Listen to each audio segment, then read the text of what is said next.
Is this the microphone? Hello.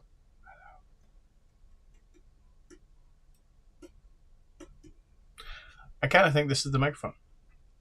Anyway, it's always fun playing with Studio because I've done one of these where it was like an hour long and I had no audio. So this is when someone comes down to the basement and says, "What are you doing? Talking to yourself?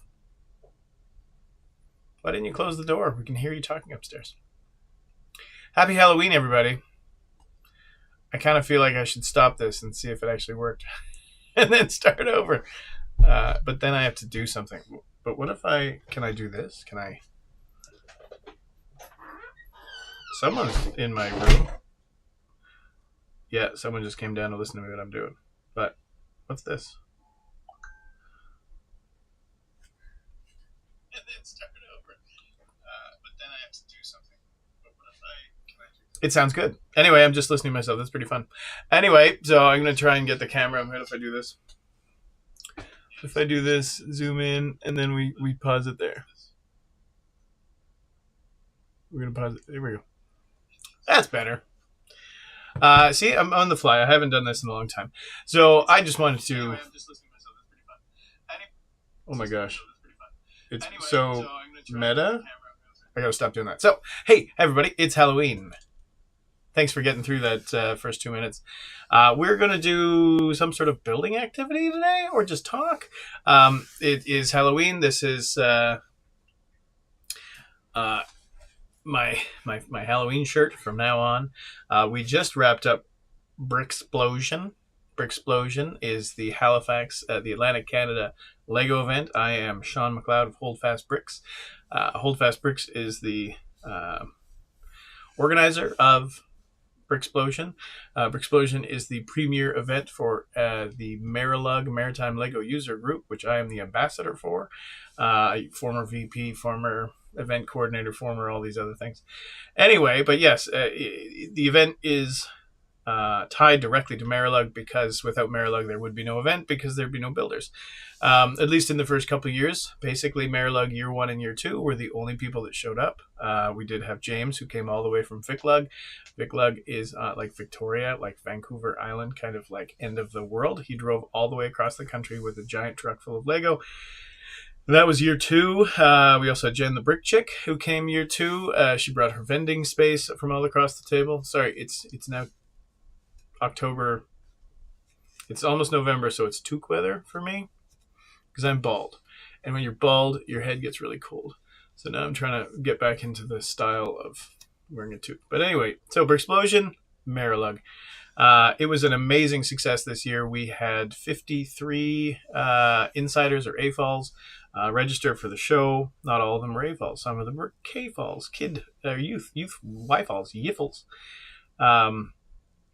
There was a young gentleman named Aldrin who was there. He's 12 or 11, 12. Either way, he was an amazing builder, built this beautiful dragon. And we had, Mop Top Trev. It's basically the only show he comes to. He's local. He's one of the better builders in Marilug. We had, I think there were like 20 Marilug members, but the rest, 30 plus, were actually from away. So we had a bunch of people from Klug in Quebec, a bunch from Toralug in Toronto. We had CLTC, the Calgary Lego Train event, which that's Stephen. Yo-Yo Firebricks came. Then there's Sam Lug, which is not a lug. It's a cult. It's not a cult. But Sam came from Edmonton. We got Sean and Val that came all the way from BC. That was amazing, astounding, insane, basically. I went to an event there in the spring at Brick Can in the spring, and it was... I tried to hype up the event, and I was like, well, if you're going to come to one event, go to Bricks in the Six. Don't come to Brixplosion. But actually, I think a lot of people, this was like, I've always wanted to come to Halifax, and this is my chance. And so that was it. Basically, it's Friday. So a week ago today was when we were just setting up. Actually, no, a week ago today, I was driving around downtown. I shot a video of me about to set up downtown. I was picking up some prints and some paper from the comic store was Strange Adventures. Anyway, blah blah blah. But yeah, the event went amazingly well. There were of course a couple of hiccups. I since I'm the lead organizer, basically the sole organizer of the event, because I'm a bit of a organizational crazy person, control freak, maybe is that what you call it? But anyway, I can't do everything perfectly, but I do my best to try and make things perfect. But it was a new venue. The venue was amazing. The Lighthouse Arts Center was an astounding venue. Like, it looked really classy. I love the Mayflower Curling Club a lot, but the Lighthouse was a step up in many ways. The aircon, the HVAC, the whatever you want to call it, the environmental controls were great, because that is kind of a and it was an issue for last year because it was a rainy day and you're in a giant curling club and the air conditioner was off, because basically in a curling club you turn the air conditioner on and it becomes sub-zero. So it was like sub-zero or humid, and then it gets and then people opened the door thinking, oh, it'll open the airflow, but it actually just sucked moisture in, so it just got worse and worse. So that was last year. So Mayflower Curling Club, they've moved to Timberley, I believe, is their new facility. It's like a cutting edge, amazing curling hall out in the outskirts of the city. And they wanted me back, and I really like the staff out there. But I like to stick with downtown because I love downtown, or I love the peninsula of Halifax. Halifax, like if I'm going to do an event, I'm going to struggle. I'm going to scrounge. I'm going to find the best opportunity to do it within the city, because. And I think it was special, especially for the people that came from away. Like Stephen came from Calgary, and he basically got up out of the hotel. We were staying at the Moxie. The Moxie was a good partner. We had a really good event there, but we had people staying at the Moxie, and they just like walked down to the ocean, and they went to all the cool restaurants, and they walked to Pier 21, and they walked to Strange Adventures, and that was really awesome. Everyone took the Harbor Hopper. Cheers to the Harbor Hopper.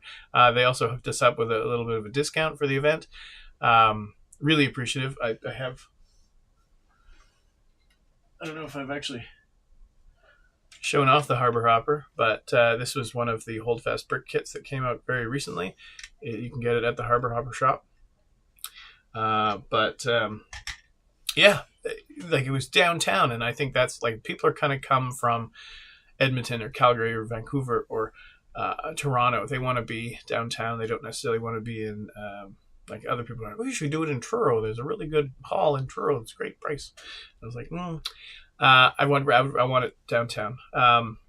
And yeah, as for next year, everyone's been asking me. I don't know. I find it hard to imagine that I will do a better event than this year. This year was so good, such good vibes, such cool builds. Like the event has surpassed my every expectation, and it's kind of like ominous to be like, well, I could do it again, but then if it's not as good enough, it's not as good, then I would be like, well, I should have stopped after 3.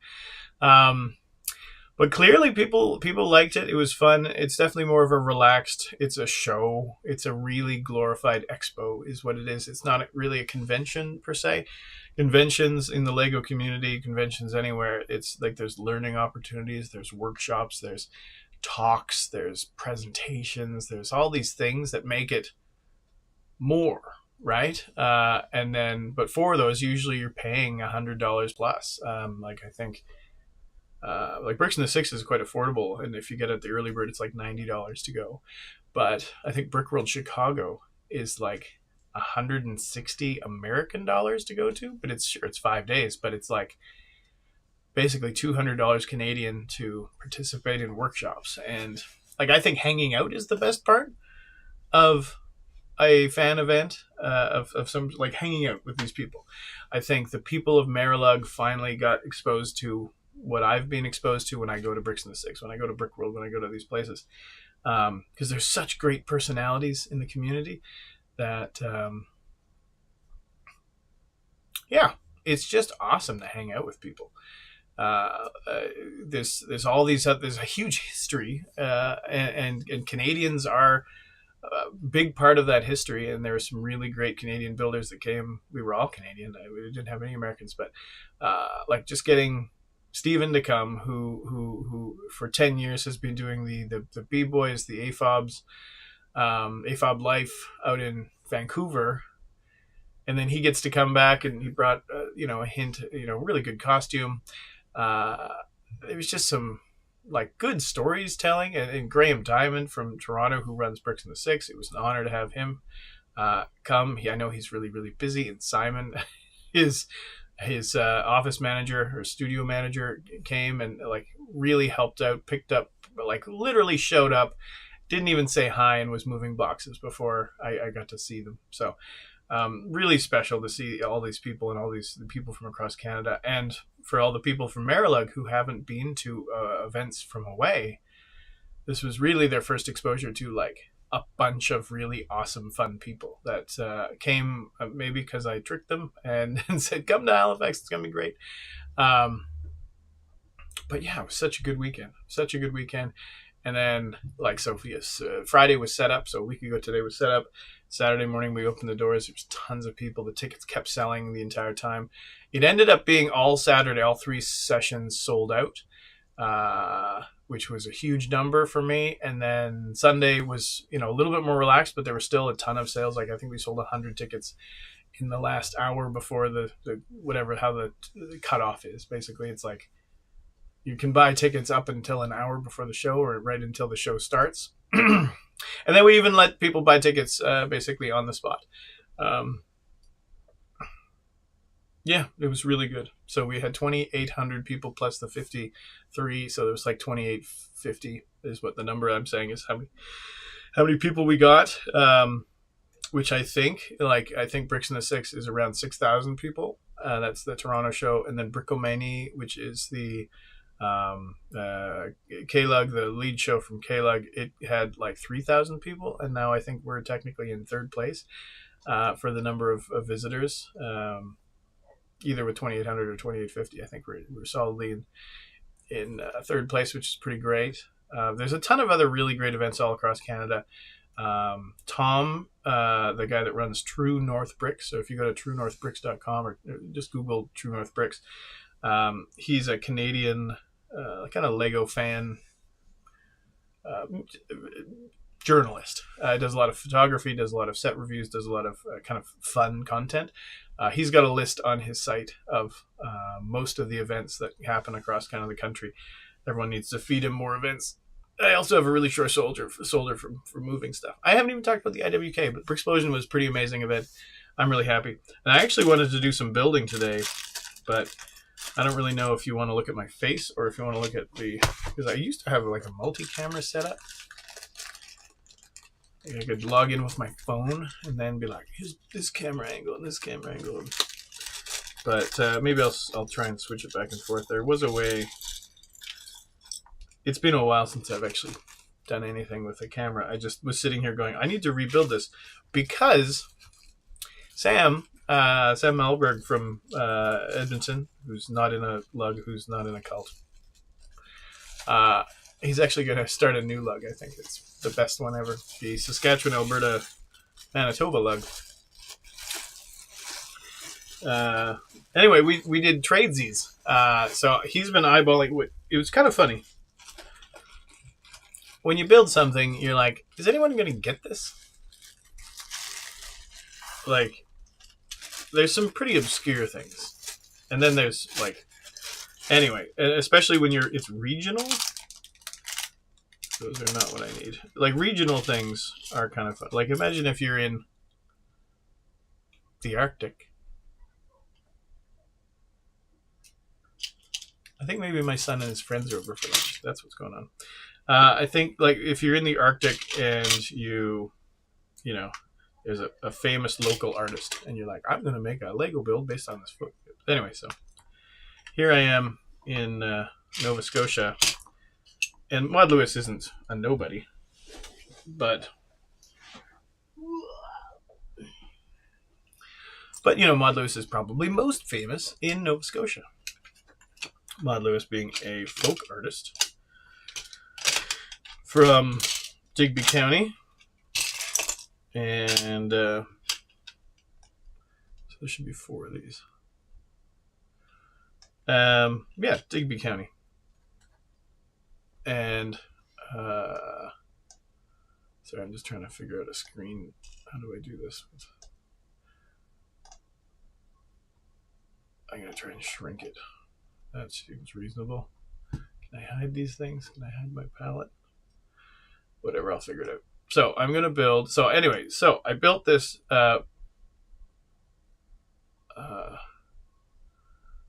weird. 1, 2, 3, 4. 1, 2, 3, 4, 5, 6, 7, 8, 9, 10. 10. I don't know if I have the right pieces. We're going to find out.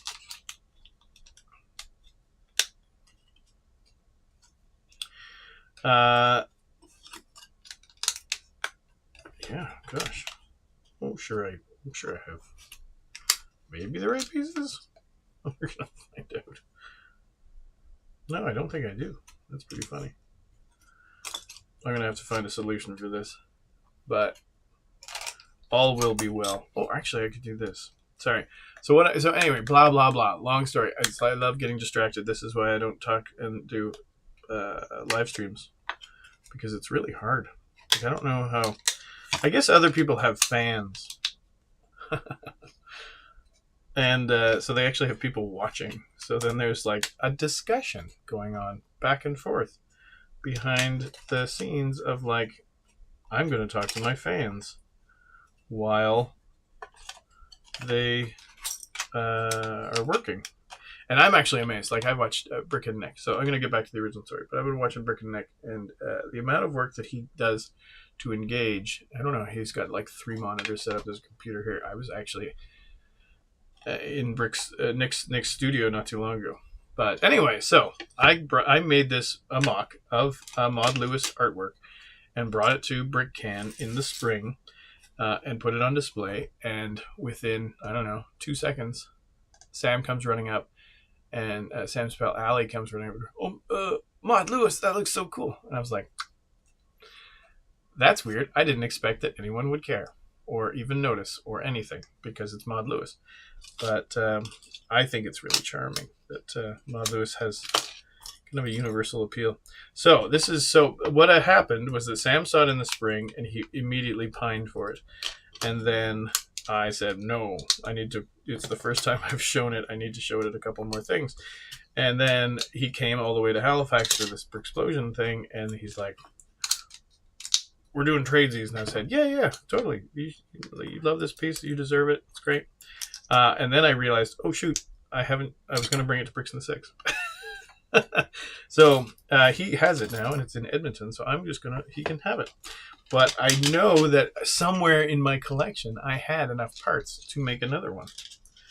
The biggest problem with this Maud Lewis kit design, like, it was supposed to be potentially a retail thing, because I do things like the Harbor Hopper or the Gus the Tortoise or the whatever. But the Maud Lewis piece looks really good with the little, which I don't even know if this will autofocus. Maybe this, maybe that, maybe it won't. Anyway, the little Wolverine claws, that's what I call them. But they're called claw or something in the Lego parts guide. At least it is on Pick a Brick. Anyway, but in my mind, when I was designing this piece, I was like, oh yeah, of course there's black claws, because Wolverine has black claws, but he actually, I think, has silver claws. So Lego has made the black claw piece, but they don't actively make the black claw piece. And currently, actually, the claw is only available, I believe, in green, which is really lame. So when I designed this piece, I think there's like 30 of the claw piece in it, and they're all black. So to get them, I think it's like 50 cents a piece. So I ended up ordering probably the one store that had the most of them. This is all that's left. So it doesn't say. There were like 100. Now there's 30. So I'm going to do my best to recreate this piece as Maud Lewis would. Maud Lewis just kept redoing the same thing. Every time she'd paint the black cat is what I'm creating here. It would look different. And so this will be a different version of the black cat, which I think is pretty cool in itself too. But I'm hoping that I have most of the pieces. It looks like I have most of the pieces. But it is going to be an interesting challenge to make it work, because I didn't take any records of it, and there are definitely pieces like Sam also got the stand, and the stand was never, it was created like before it was first shown. I just was like, it looks kind of lame. I need to put it like an easel for it. So I made an easel, and I never thought to take pictures of it. So I'm going to have to recreate that from scratch. I need to find some tan, 1x8 tiles and stuff like that. So anyway, this could be an exercise in frustration, especially when I'm trying to be talking to people at the same time. But anyway, yeah, that's basically where I'm at. So I'm going to try to work on this at the same time as you guys are listening to me babble. But as I'm sitting here looking at these pieces that I've got right in front of me, so this is what I've got already. This was like 2 seconds worth of work. This is what it starts like. And I'm definitely missing. There's 3 of these. Yeah, that works. Okay. I don't even know what that part's from. But yeah, I'm going to have to probably... Actually, I should just give up on this. I need to go dig for parts. There's already parts like this center of the torso. It should be... I guess I could put one of these here for now. There needs to be some black pieces put in the middle. See, now, there we go. That's better. But I don't want to sort on camera. And I just assumed that this bag that had all these parts in it was enough to make a full one. But anyway, I'll talk about Brixplosion some more. Anyway, so we had 2,800 people, 53 AFLs, and there was an amazing, actually a Maud Lewis mosaic build. So Maud Lewis, folk artist. So basically she was a sweet old lady. She lived right on the edge of Digby in a little town that I keep forgetting the name of. I always call it Digby, but it's like something. It's where the airport, actually, technically. That's where the township is. And she had a little house, and she got married. She never had kids. She suffered from, I think, childhood, like arthritis as a child, and her growth was stunted, and she basically was a housewife, and she just, puttered and painted, and she suffered crippling arthritis throughout her whole life, and she was very short, and she suffered physically, and she was very hunched over, and you can see there's pictures of her hands, and she just held, she pined to garden, but she couldn't garden because her hands were in such pain. But she painted all the time, and she painted everything.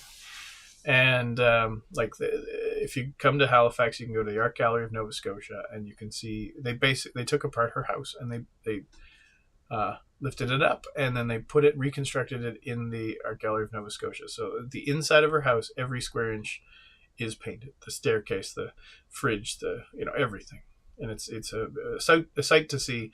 And so she would often have these little canvases or boards or whatever, and she would paint, and she would stand outside her house, and there would just be like $5 paintings. Painting's $5. And I spent a lot of time down Digby Way. My in-laws have retired there. They've got my wife's family is like family history there, loyalists that came up from the States many moons ago.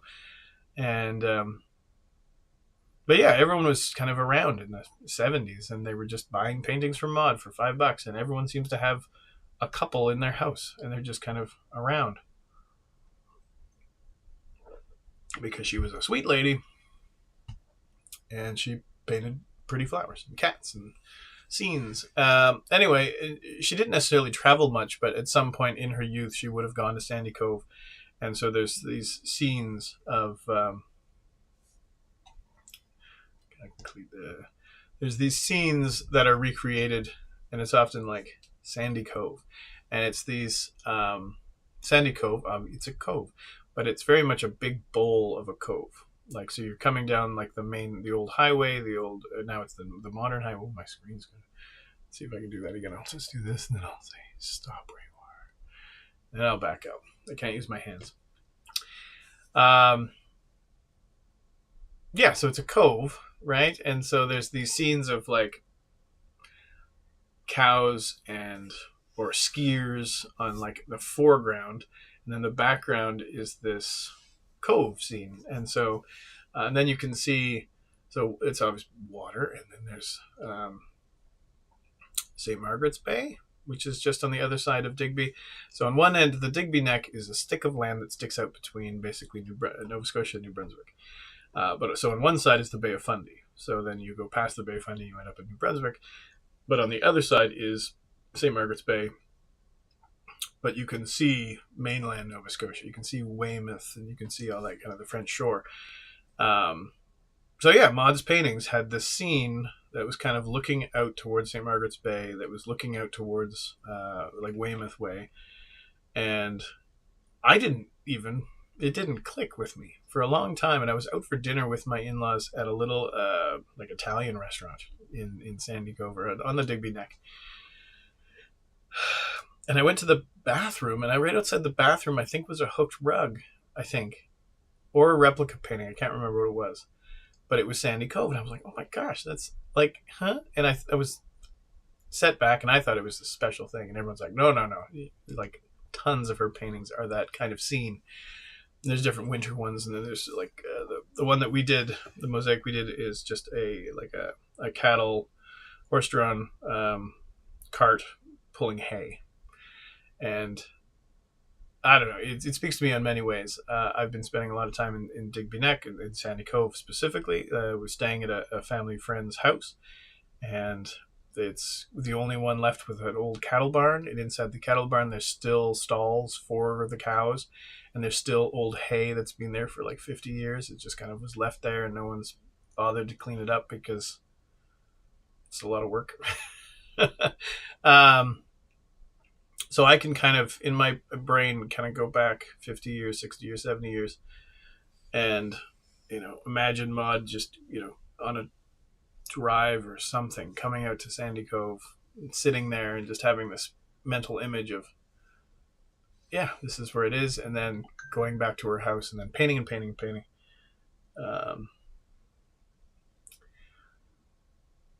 Yeah, anyway, so this is kind of a funny story. So I made this mosaic for the Brixplosion, and so it's all 8x8 tiles, this big. Then you get a bunch of instructions for this size, and you, as a patron, you get to build the mosaic. And so there were 430 odd tiles, and so over the course of the 5 public sessions of Brixplosion, it was actually assembled in the last minutes. Or actually, technically, it was like 2 minutes after the last session. The last tiles were constructed. And it's done, and it's amazing. And I really like what that means to me. Like, I think copying people's artwork in Lego is not art. I think that that's just, you're recontextualizing it, but why? So I don't see it as art. I just see it as a community project of just like, let's do something fun. So we're not creating a masterpiece. The masterpiece is, well, even then, like mod stuff it's folk art. It's not like epic, but it's close to my heart, which is kind of fun. It is a community project to get the people to, build something fun of Nova Scotia. I think mosaics are just fun community projects. I've done a number for like African Heritage Month. Hello. Hi. You want to be on stream with me? No. What's up? What are you doing? I'm streaming a thing. Okay, have fun. What's up otherwise? Nothing. I was debating taking the dog for a walk, but I'm not going to. Okay, it's too rainy. Yeah. Happy Halloween. Mm-hmm. Is Jim here with friends? Yes. Okay. Anyway, that's where we're at. So mosaics, I think they're fun community projects. I think that the one that we did at Brixplosion was a pretty astounding one. We also had one on display that Marilug, I designed a picture, but it was a huge Marilug project that we built at a show, Bricks by the Sea. And Bricks by the Sea is Owen Grace of Halifax. He's basically the Halifax Lego guy before I was the Halifax Lego guy. But for 22 years, Owen has done this Christmas timed show in Halifax at the Museum of Natural History, and before that, the Maritime Museum. Anyway, so last year we built it, but we got to put it on display. But it's a huge, big mosaic. But again, it was a big community build. So people came into the show last December, and we built it basically from December 1st until like December. Actually, we finished it in January. It's like January 15th. Last day was January 15th. We had like 20 more tiles to finish. We didn't build it every day, but it was like once or twice a week. I would come in for a couple hours and we'd build the mosaic, and it would build over time, and it's pretty fun. But yeah, so that's where we're at. The Brixplosion mosaic, and then we also had because it's today's Halloween. Last week was pre-Halloween, and I need a bunch of these pieces. Ooh, I don't know if I can actually build this. I'll need to search for some more pieces. But we had a pumpkin patch, which basically was something. I used to have other pumpkins there. I think they're somewhere in here, but they're basically like if you can build a pumpkin out of like two-dimensional. Just a bunch of Lego pieces. Use 25 pieces. See what you can create. Stick some eyes in there. Make tall pumpkins, short pumpkins, squat pumpkins. So the kids built hundreds of pumpkins, which reminds me I need to make a marketing thing for Superstore because they're making pumpkins tomorrow and the next day with my bricks. So you're free to visit the Joseph House Superstore and do another pumpkin activity this weekend. Tomorrow and the next day from like 2 to 4, I think. But yeah, and then there was a terrain table. Again, Marilug. We had requested parts from Lego through the Lego Ambassadors Network, and we got basically a big train set, the Arctic themed train sets, and a big like Arctic truck set. So that was assembled, and kids built like mountains and ice and caves and just whatever, right? Somebody actually built an iced lighthouse, which I thought was really fun, and yeah, that's going to be a returning piece. That's going to be a bunch of Marilug shows, and yeah, like it was just fun. So we had really good artists, really good the vendors. There were like 10 vendors there. Actually, I think there were only 7 vendors. 7 vendors, but 10 spots. One vendor got so many spots.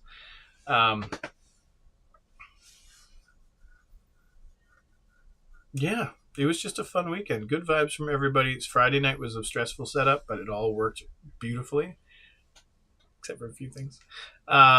Few mistakes were made, and it's all on my shoulders, and that's okay. But the public seemed to have a great time, except for that one person on Facebook was like, "It was the worst organized event I've ever been at, ever." And everyone else is like, "It was so great. It was so well organized. I had such a great time." So I'm kind of like, are you a person or are you a troll? And if you're a troll, are you a robot? I'm not sure. Because yeah, this was definitely the best event that I've ever thrown. It was like the lineup was great. The staff from the venue were amazing. They were like encouraging people to go to here and go to there and get this thing. And then there were freebies. Lego Canada came out in full force. They gave us a whole bunch of dreams make and takes, so you get little parts to make a dinosaur, which I don't even think I got one. I gave away all of them. Yeah, it was super fun. We had some Ninjago headbands that were left over from a previous event. We gave those away. We gave away just tons of stuff. I had stickers. So people that came often got their money's worth, I think. And really the art that was on display was astounding. It was by far the most creative and the most mocks. Definitely the most mocks. I don't even know what the number is, but it was like 75 tables of mocks, and each table might have 5 or 10 mocks on it. So this lots. Um, Infinite number of not infinite. It was great. Anyway, I'm gonna stop babbling. I think I actually should probably. I do have some tech stuff, so maybe I will do this build. Maybe I'll just come back once the build is finished and be like, "Look at this." Sam's got version 1.0. This is version 2.0 or 1.1, and but yeah. Anyway, it's exhausting. But will there be a Brixplosion next year? Who knows? I think it's going to be really hard to top. It's a lot of work. I really need some people that are not just like helping out on the day of, but like helping in months in advance. So if I had maybe a team of 4 people and I could say, you could do everything related to volunteers. You can do everything related to floor plan. You can do everything. It's not even that much work. It's just, it's a lot of work. I don't want to make it.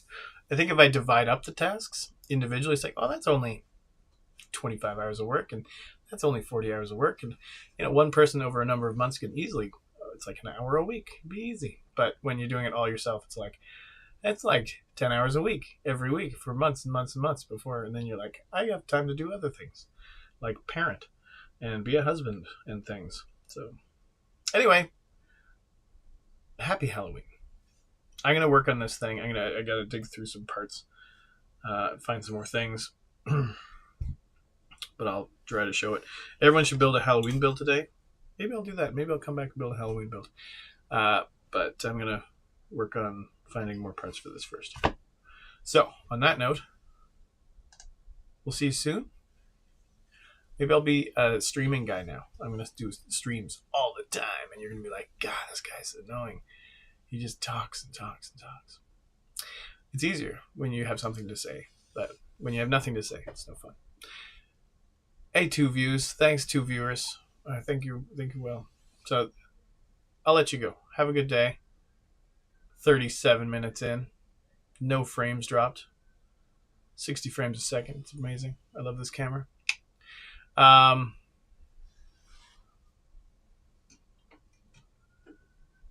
Here's your Brixplosion exclusive 2025 brick.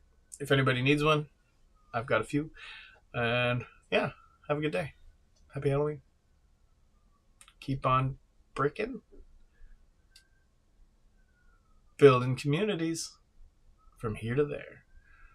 I gotta think of it better. If you have a catchphrase that you think I should use, send it in the comments and say hashtag catchphrase. Cheers.